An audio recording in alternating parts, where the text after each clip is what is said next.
नागरिकता संशोधन कानून यानी सीएए की, जिसे 4 साल बाद लागू करने की तैयारी है।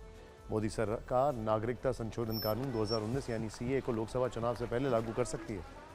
आपके मन में सवाल होगा, सीएए कानून तो 2019 में ही पास हो गया था, तो अब इसकी चर्चा क्यों हो रही है? सीएए संसद से भले ही 4 साल पहले पास हो गया था, लेकिन इसके नियम कायदे नहीं बन पाए थे। पिछले साल 4 साल के दौरान कानून से जुड़े नियम कायदे बनाने की समय सीमा 8 बार बढ़ाई गई, लेकिन अब इसे लेकर बड़ी खबर आई। सूत्रों के मुताबिक सरकार ने सीएए को लेकर नियम बना लिए, ऑनलाइन पोर्टल भी तैयार हो गया। सीएए के नोटिफिकेशन को लेकर तैयारियां पूरी हैं। सरकार जल्द ही सीएए के लिए नियमावली जारी करेगी। नियम जारी होने के बाद कानून लागू हो जाएगा और नियम के तहत पात्र लोगों को भारतीय नागरिकता दी जा सकेगी। खबर यह भी है कि मोदी सरकार जनवरी महीने में ही इसे लेकर बड़ी घोषणा कर सकती है। सीएए लागू होने की खबर आते ही इस पर राजनीतिक टीका टिप्पणी शुरू हो गई। विपक्षी दल इसे चुनावी हथकंडा बताने में जुट गए। सीएए को लेकर सवाल मुस्लिम नेता और धर्मगुरु भी उठा रहे हैं। वैसे आपको बता दें कि सीएए नागरिकता छीनने का नहीं बल्कि नागरिकता देने का कानून है। अगर आपके मन में सीएए को लेकर कोई सवाल है तो आपको हमारी ये छोटी सी रिपोर्ट जरूर देखनी चाहिए। नागरिकता संशोधन कानून 2019 या सीएए को लेकर जो सबसे बड़ा सवाल पूछा जा रहा है वो ये है कि सीएए के तहत किन देशों से आए शरणार्थियों को नागरिकता मिलेगी।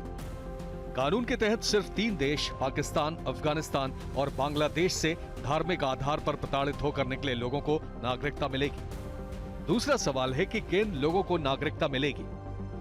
3 देशों के 6 धार्मिक समूह हिंदू, सिख, बौद्ध, जैन, पारसी और ईसाई शरणार्थियों को ही नागरिकता मिलेगी। सीएए का कानून सिर्फ 3 देशों पाकिस्तान, अफगानिस्तान और बांग्लादेश से आए लोगों पर लागू होगा। किसी और देश से आए लोगों पर यह कानून लागू नहीं होगा। तीसरा सवाल है कि सीएए के तहत नागरिकता के लिए आवेदन करने की शर्त क्या है। इसके लिए 31 दिसंबर 2014 की कट ऑफ डेट रखी गई है, यानी जो लोग 31 दिसंबर 2014 से पहले आए हैं वही आवेदन कर पाएंगे। चौथा सवाल, आवेदन की प्रक्रिया क्या होगी। सीएए कानून के तहत नागरिकता हासिल करने की पूरी प्रक्रिया ऑनलाइन होगी। आवेदकों को वो साल बताना होगा जब उन्होंने यात्रा दस्तावेजों के बिना भारत में प्रवेश किया था। आवेदकों से कोई दस्तावेज नहीं मांगा जाएगा। इसका मतलब ये है कि आवेदक को पासपोर्ट या किसी और डॉक्यूमेंट की जरूरत नहीं होगी। सीएए को लेकर एक भ्रम या सवाल कई लोगों के मन में है।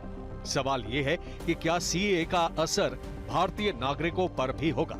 तो एक बात अच्छी तरह समझ लीजिए, सीएए का भारतीय नागरिकों से कोई लेना देना नहीं है। ये नागरिकता देने का कानून है, ना कि नागरिकता छीनने का कानून। यानी सीधी सी बात यह है कि सीएए लागू होने का भारत के किसी भी नागरिक पर कोई असर नहीं पड़ेगा।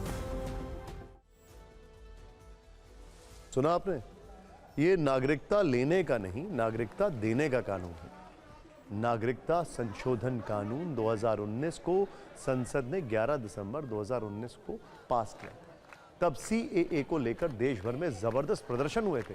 एक बार फिर जब ये खबर आई है कि सरकार सीएए लागू करने वाली है, विपक्षी दलों ने इसके विरोध में बोलना शुरू कर दिया है।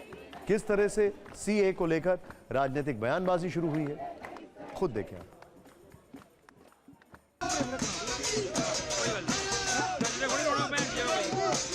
ये जो बुनियादी मसला है वो तो उच्चतम न्यायालय के सामने अभी भी खुला है कि क्या धर्म एक्स्ट्रा टेरिटोरियली या टेरिटोरियली नागरिकता का आधार हो सकता है या नहीं। जाहिर है कि उसको चुनावी मुद्दे के रूप में इस्तेमाल करना चाहते हैं, यानी ये भी एक हथियार है उनको चुनाव के अंदर फायदा लेने के लिए। कई बार होता है कि हर चीज़ जो है गुब्बारा जैसा छोड़ दिया जाता है, उसी पे सब बयानबाजी आने लगता है, लेकिन होता कुछ नहीं है। अब चुनाव आएगा तो इस तरह के मुद्दे आएंगे, हिंदू, मुसलमान, मंदिर, मस्जिद, और कोई मुद्दा है क्या। पार्लियामेंट का इलेक्शन के सामने है, ये सब जो कुछ भी कर सकते हैं उसमें मुमकिन हो सकता है। वो सारी बातें करने की कोशिश कर रहे हैं, लेकिन मैं कहता हूँ अल्लाह के भरोसे पर ये सब फेल हो जाएंगे। इस राज्य के मुख्यमंत्री और तृणमूल कांग्रेस की सभानेत्री जो है, साफ सुथरे भाषा में उन्होंने कहा कि सीएए बंगाल में नहीं लागू होगा। बंगाल के लोग भारतवर्ष के नागरिक है, बंगाल के नागरिक है। सीए के बारे में गलतफहमी पैदा करने की ज़रूरत नहीं है। सबको मालूम है कि इसको एक न एक दिन इम्प्लीमेंट होना ही है। सीए किसी की भी नागरिकता लेता नहीं है, बल्कि नागरिकता देता है। वैसे सीएए के जल्द लागू होने का संकेत केंद्रीय गृह मंत्री अमित शाह ने पिछले हफ्ते कोलकाता में दिया था। 27 दिसंबर को अमित शाह ने पश्चिम बंगाल की मुख्यमंत्री ममता बनर्जी पर सीएए को लेकर लोगों को गुमराह करने का आरोप भी लगाया था। ममता बनर्जी सीएए का विरोध कर रही है, सीएए कर नहीं दे।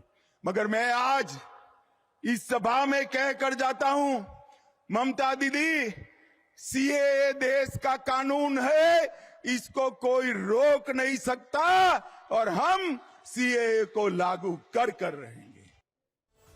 जैसा हमने आपको पहले भी बताया था, सीएए नागरिकता लेने का कानून नहीं। इसके जरिए भारत में रह रहे शरणार्थियों को नागरिकता दी जाएगी।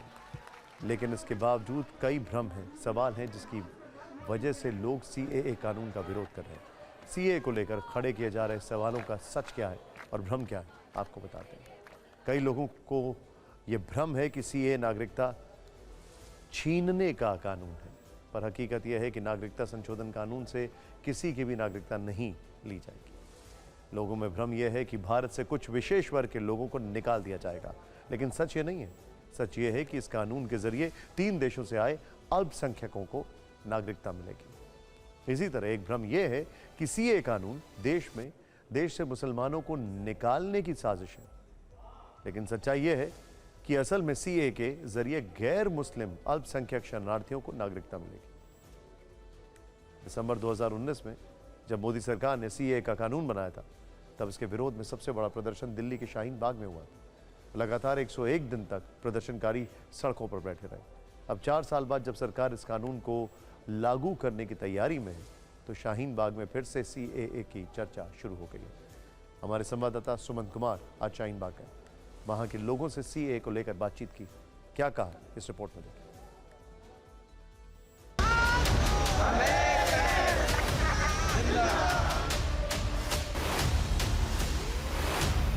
उन्होंने टीवी पे हमेशा यही कहा सीएए एनआरसी के दौरान कि वो पहले एनआरसी कराएंगे, उससे पहले एनपीआर कराएंगे और किसको लेंगे सीएए में, जो डिस्क्वालीफाई होगा। तो अभी तो न एनआरसी हुआ न एनपीआर हुआ। नहीं चलेगी, नहीं चलेगी।